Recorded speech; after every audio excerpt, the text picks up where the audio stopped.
Hello बच्चों, let's read the question. This question says the symmetric difference of A and B is commutative, true और false. देखिए हमें question में क्या given है कि जो सिमेट्रिक डिफरेंस है, तो देखिए सिमेट्रिक डिफरेंस की कॉन्सेप्ट, सिमेट्रिक डिफरेंस को हम किससे रिप्रेजेंट करते हैं? डेल्टा से.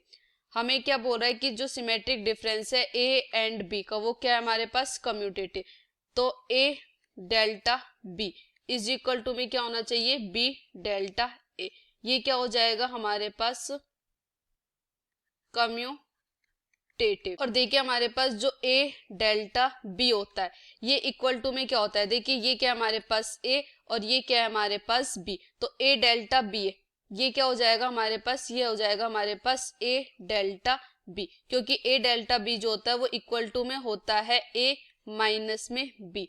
ए माइनस बी मतलब कि केवल only A union B minus A, मतलब क्या हो जाएगा? Only B. या फिर ए डेल्टा जो बी है वो इक्वल टू में क्या होता है हमारे पास? A union B. A union B में से क्या करना है? हमें माइनस करना है ए इंटरसेक्शन बी को.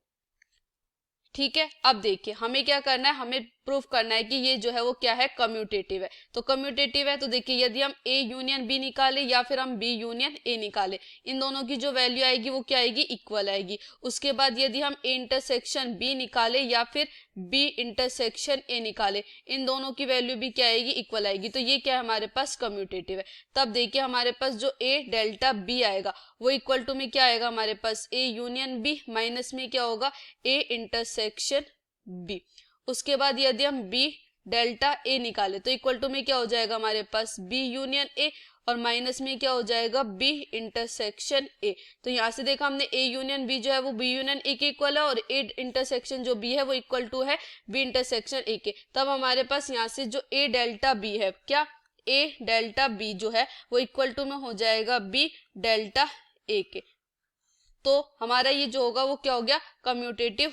तो हमारा ये जो स्टेटमेंट होगा वो क्या होगा? ट्रू होगा. I hope you understood it well. Thank you. Best of luck.